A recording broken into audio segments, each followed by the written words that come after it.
Bonjour. Imaginons le scénario. Une SCI en France qui a bien fonctionné, qui a du capital de côté, et l'idée d'investir, pourquoi pas, dans l'immobilier en Israël. C'est un excellent projet, bien sûr. Mais attention, il y a un obstacle fiscal et un gros sur le chemin.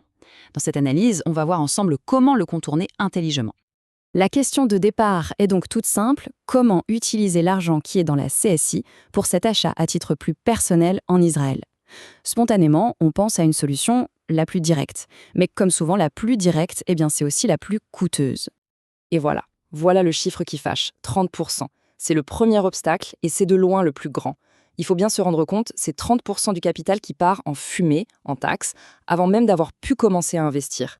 Cet impôt, c'est la fameuse flat tax. En fait, pour qu'un associé puisse utiliser l'argent de sa SI pour un projet qui lui est propre, il est obligé de se le verser sous forme de dividende. Et en France, sur cette distribution, l'État prélève 30%. C'est comme ça, c'est la règle. On se retrouve donc face à un vrai dilemme. L'argent, il est là, il est disponible dans la société, mais le sortir pour l'investir à titre personnel coûte une petite fortune en impôts. C'est exactement ce casse-tête qu'on va résoudre aujourd'hui. Mais alors, comment on fait? Heureusement, il y a une solution. Une méthode bien structurée qui permet d'utiliser la puissance financière de la SCI française directement pour l'achat en Israël. Et tout ça sans passer par la case distribution de dividendes et sa fameuse taxe de 30%. La clé de voûte de cette stratégie, c'est la création d'une filiale. Il s'agit en fait de mettre en place une structure d'entreprise bien spécifique qui va servir de pont, de passerelle entre la France et Israël. Voyons un peu comment ça marche en pratique.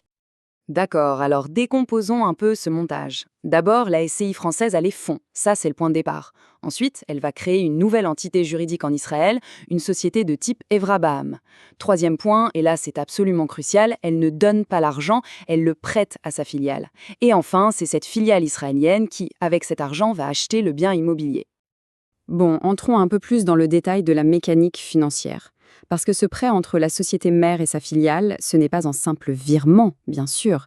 C'est très encadré par des règles précises et surtout par une condition d'utilisation du bien qui est, elle, totalement non négociable.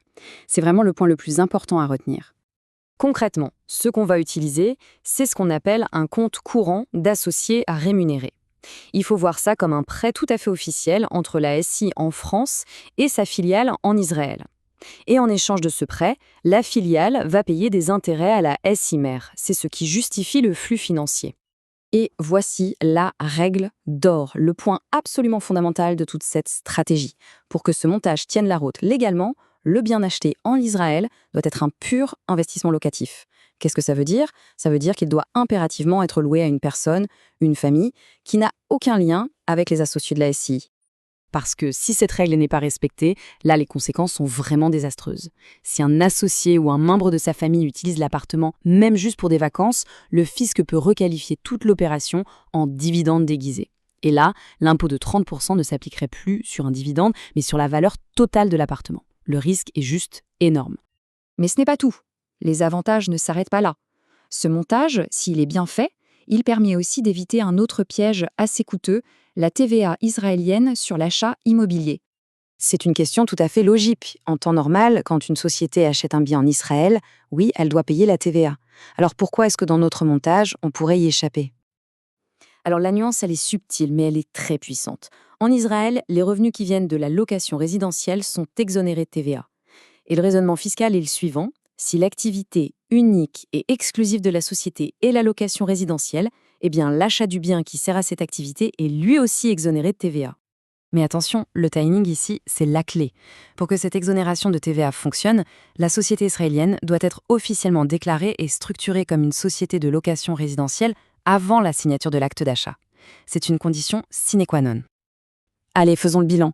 Au-delà de la mise en place, pourquoi est-ce que cette structure est si intéressante, si puissante? Récapitulons un peu les avantages concrets. Les avantages sont vraiment multiples. Premièrement, on évite la flat tax de 30% en France. Deuxièmement, on ne paye pas de TVA sur l'achat en Israël. Troisièmement, les intérêts que la SI touche de sa filiale ne sont pas imposés en Israël. Et enfin, pour la filiale israélienne, ces mêmes intérêts sont une charge déductible, ce qui va réduire ses impôts à elle, sur les loyers ou sur la plus-value à la revente. C'est gagnant-gagnant. Pour le dire simplement, ce qui au départ était un problème fiscal majeur, comment sortir l'argent de la SCI sans se faire matraquer, eh bien ça se transforme en une véritable stratégie d'optimisation financière avec des avantages des deux côtés, en France et en Israël. Et pour finir, une petite question pour aller plus loin. On a parlé de créer une filiale, mais est-ce que c'est toujours la seule et unique option? On pourrait se demander si, dans certains cas, une simple succursale ne serait pas plus adaptée. La réponse, évidemment, ça dépend des détails de chaque projet. C'est là toute la subtilité du concept fiscal. Merci de votre attention.